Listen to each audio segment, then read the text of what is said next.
What's up, you guys? Welcome back to another video, and I hope everyone's having a great day. Welcome back to another reaction of Mr. Nightmares, and this time we have Vacation Stories. The last story we reacted to Mr. Nightmares was the doorbell, and this time the vacation. So let's see what this takes. So.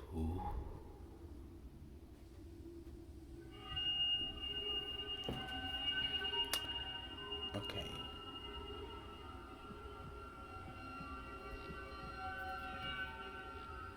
My girlfriend and I love skiing. It's how we met. So last year, during both of our vacation times, we Airbnb'd a one-bedroom cabin in Colorado by Vail Mountain. One of my friends told us getting a private cabin was a lot more cozy, peaceful, and romantic. Why does it sound so After familiar? landing at the airport, we taxied to a rental car place and rented a Honda Civic, probably the cheapest car we could get. We drove a constant uphill through the sludge on the roads until we Is pulled it? off the main road onto a more foresty side Let me road. see. Eventually, we made it to the cabin. Far and isolated from anyone else, but not too far where getting to the mountain would be a pain in the ass. The owner left the key hidden in the mailbox. As soon as I unlocked the door and we stepped inside, we got a huge whiff of, I guess, wood.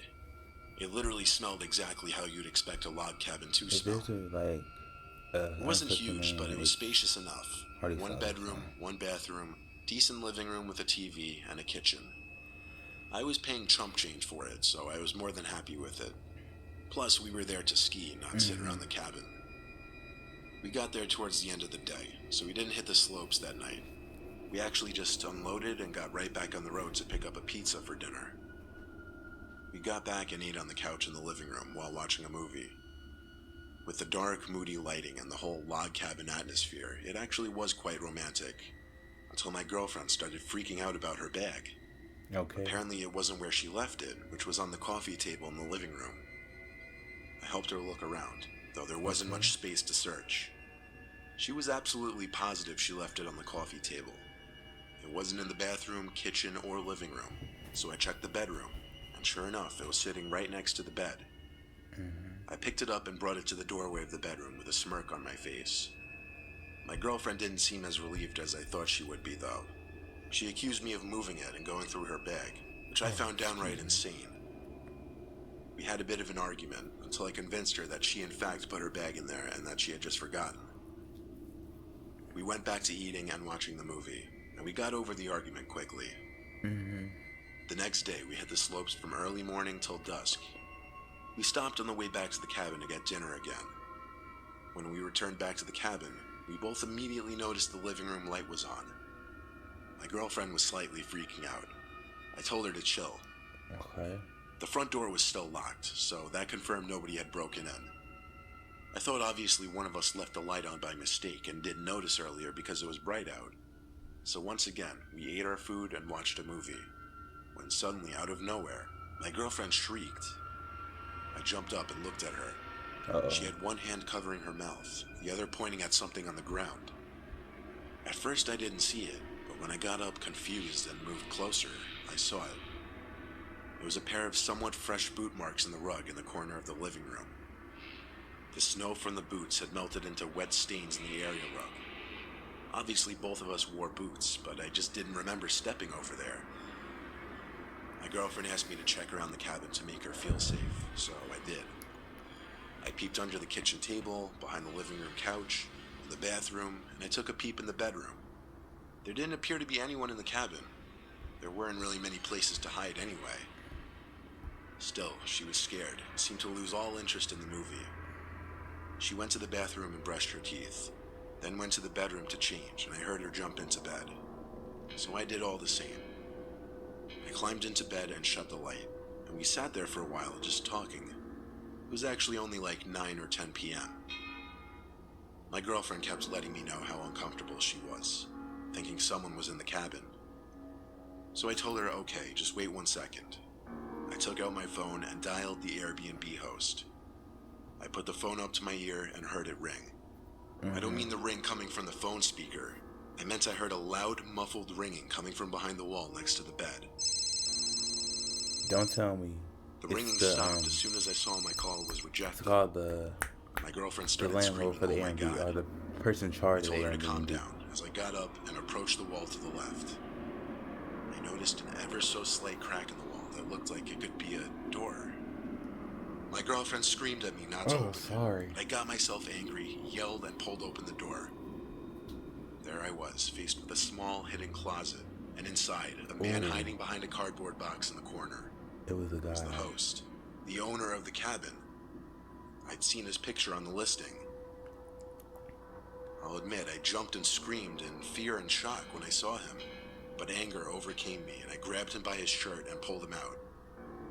I knew he looked creepy based on his picture. He had his hands up, apologizing. I told him to shut up. I looked deeper in the closet, and to my disgust, found some of my girlfriend's underwear. Oh no. Hell It took to way too the long for the dog. police to arrive, but he was arrested. Why did they do We had to this? spend the rest of that night at a hotel, and the next day we went home. Freaking I frame requested people. compensation from Airbnb, and it took months for them to refund me, but they eventually did. This story was so bizarre and disturbing, I don't even expect everyone to believe it when I tell it, but it was oh too real.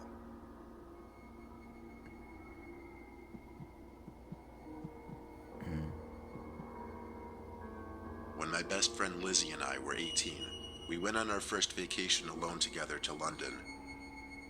We were staying at the London Marriott Hotel. The first thing we did upon arrival was, of course, to get there and drop off all our luggage. We'd be there for a whole week, so we had to set our itinerary. It was late in the day already, so we didn't have much time that day, but we did want to see something at least, so we went to see Big Ben, which is that iconic big clock tower that everyone knows in pictures when you think of London. After that, we went to a nearby tavern for dinner called St. Stephen's Tavern. It was money, but good thing our dads were paying for this trip. Okay. After leaving the tavern, it was like 9 o'clock, and we were wanting to go out and experience the nightlife. We agreed we'd first have to go back to the hotel and shower and change first. As we were walking, a young, attractive man overheard us talking about the nearby bars we were looking at on our phones, and he stopped us. Something about him immediately was just charming that grabs both my and Lizzie's attention. Ooh. And if it weren't for that, maybe we wouldn't have been so receptive to him telling us about a big apartment party that one of his rich friends was throwing that night, and that two attractive ladies like ourselves would fit right in. Lizzie and I looked at each other and laughed. We said we'd be down, and he said great, the party doesn't start till 11. He asked for my number, so I gave it to him. Then he said he'd text me the details and see us later, and down the street he walked. Don't be going to a random Lizzie and I were people's super party. excited. No It matter was what only they the look first like night, and we or were what already they invited are to a crazy about. London party. We figured if we played our cards right with the wealthy people at this apartment party, we would have people to hang out with the rest of the trip. Wealthy. We got back to the hotel, showered and changed, and we pre-gamed with a little vodka first to loosen ourselves up. I think we drank more than we should have, though. I texted the guy we met, realizing we didn't even get his name. He texted back quickly with the address to the apartment, so we loudly marched into the street to wait for our Uber. It was a 15-minute Uber drive to get to the apartment, and when we got there, we couldn't believe how different the architecture of this apartment building was compared to something back home in America. On the alley. I pressed the code dark. for the apartment, and we were quickly buzzed in. We took the elevator to the 5th floor. We were excited, but nervous, not knowing what to expect. The alcohol was definitely helping, though. I knocked on the door to the apartment, but we didn't hear music inside, which was odd. We were nervous we had the wrong apartment, until the young man from earlier opened the door. He hugged us hello, and welcomed us into this dead, quiet apartment. He shut the door, and we asked, "Where is everyone?" He's offering. He said, "Oh, it's still early, don't worry." We looked around the apartment, and it was not at all as big as we were expecting for an apparent rich guy. We asked where his friend who owned the apartment was. The man said he was getting things ready in his room. He told us to sit and make ourselves comfortable. What you mean? I remember looking at my phone and you seeing it was mean, like ho? 11:30. Lizzie and I sat down, and I could tell by her face she was as put off by this as I was. The man sat down on the same couch as us, next to me. He He was uncomfortably close. Suddenly, another man came out from another room. He didn't say anything. He didn't smile. He just looked at us as he walked towards the door to the apartment. And he just stood there. Well, you can't The man on the expect couch somebody with us not started asking us questions like where to we be were from weird and if when it was you just us two meeting visiting them. here. I started feeling sick to my stomach. The man next to us got up and went to the kitchen to get us some drinks. The man by the door stood there. They spiked it. They Lizzie spiked was it. to the left of me, so she was more hidden from view.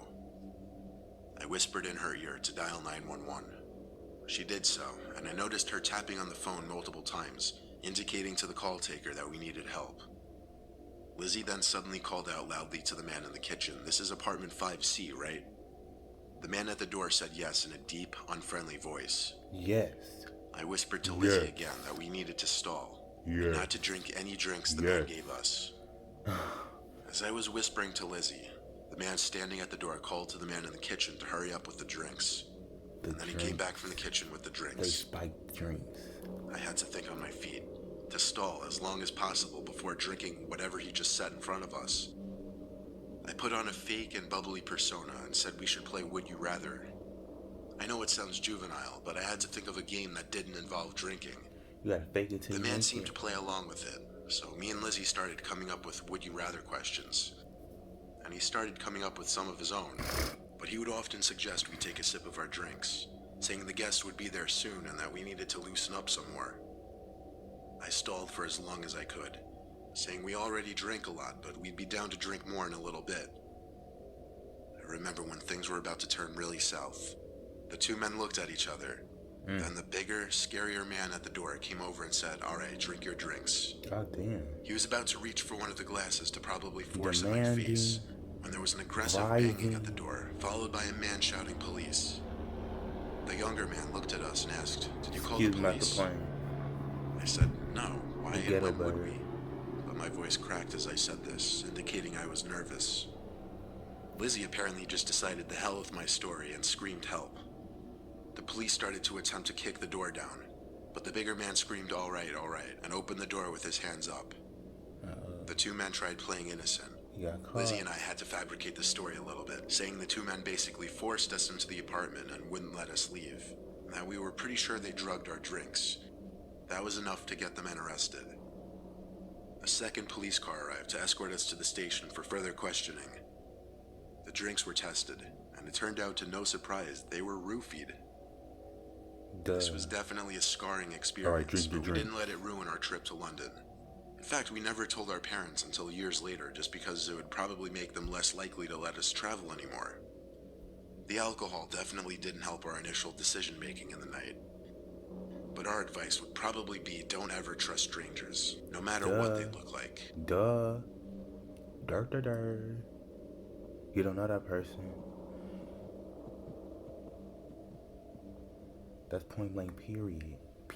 When I was 14, my parents took us on a trip to a family resort.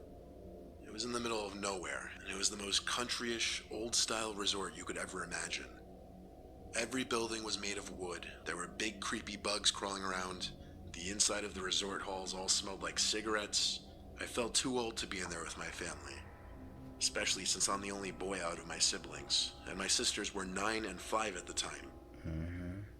I tried looking for teens my age to make friends with, but it really seemed like it was just families with younger kids. However, I met this girl who was 15. We met in the little arcade hall when I was with my two sisters. She came up to me and said, "Hey." As it turned out, she was staying here with her family too, and she wasn't having a good time either. So we started to hang out. She seemed kind of cool, a little strange, had somewhat gothy vibes to her. Her name was Alyssa. The next day, I ran into her again as I was passing by the pool. She waved me over, and she said let's go for a walk in the woods by the river. As we did, I tried to get to know her more. I asked her what building her room was in. She hesitated before her answer and then said, "The one next to the main hall." Don't be trying nothing. It was a vague answer. We sat by the river for a while, and I gotta admit, she started talking about some weird, dark stuff. I won't get into it, but Like I what? started to think she had some issues. Then she looked up at me and said, "Can we go to your room?" I lit up with excitement inside. I was a 14-year-old boy, hormones raging, so obviously I said yes with a little too much excitement in me, imagining the best case scenario. You won't let anybody hit it, huh? We got close to my room and she asked for the card to open the door, and she ran ahead to open it. We sat on my bed for a few minutes. I was a bit awkward, so I didn't know how to make a move or if to make a move. She started talking about deep, dark stuff again, though.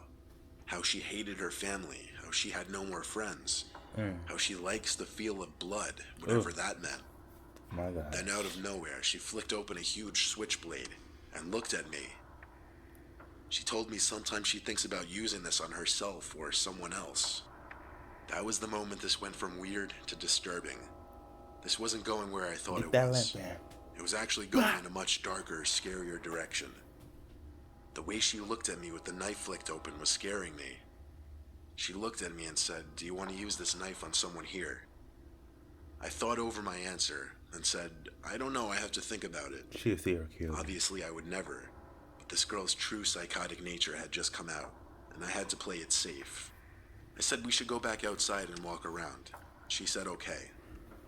So we went back outside and walked around the resort grounds. I watched the way she looked at people passing by, staring them down, not caring when they would notice. Luckily, I saw my parents straight ahead, and I said, "Oh shoot, there's my parents. I should probably go hang out with them." Alyssa looked a little bit annoyed. All she said was, "Okay."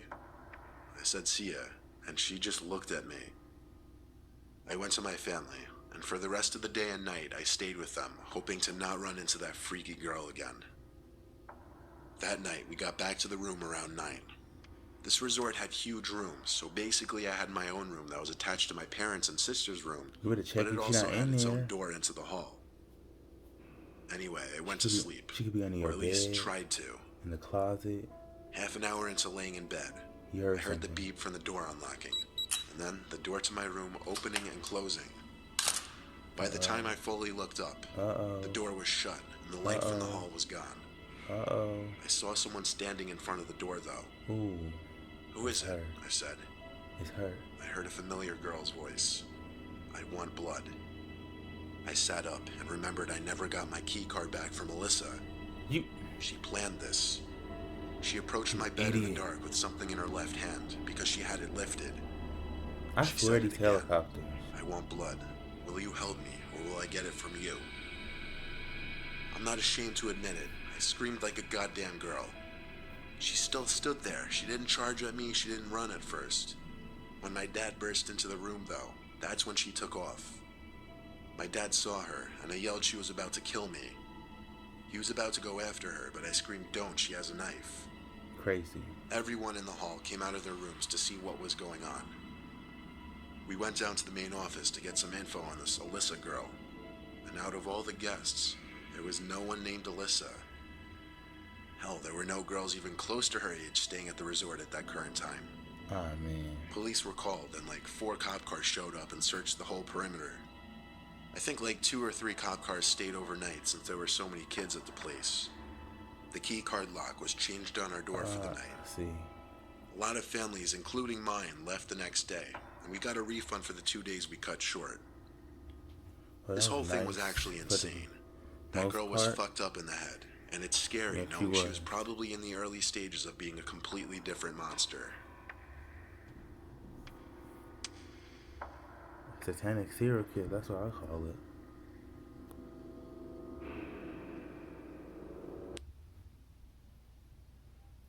Well, you guys, that was Mr. Nightmare. Like I always say, be careful who you hang around with or what you're getting yourself into. Yeah, it's mostly I don't want to say perverts, but people not right in the head of these people. Cause the first one, the host. Second one was what was the second one? It was the random people they met, strangers. Like you don't know them, you don't know what they're about, you don't know their personality, you don't know what they can do. Like right there. And the third one, a random girl saying I want blood, that's automatic sign. You just don't know people. You don't know people, their true intentions. You can't just go to random places of somebody you don't know. Yeah, so tell me guys what you think about it. Thank you for tuning in. Subscribe, put the channel, like, all that great stuff. Until next time, peace. Have a good one. Peace and blessings.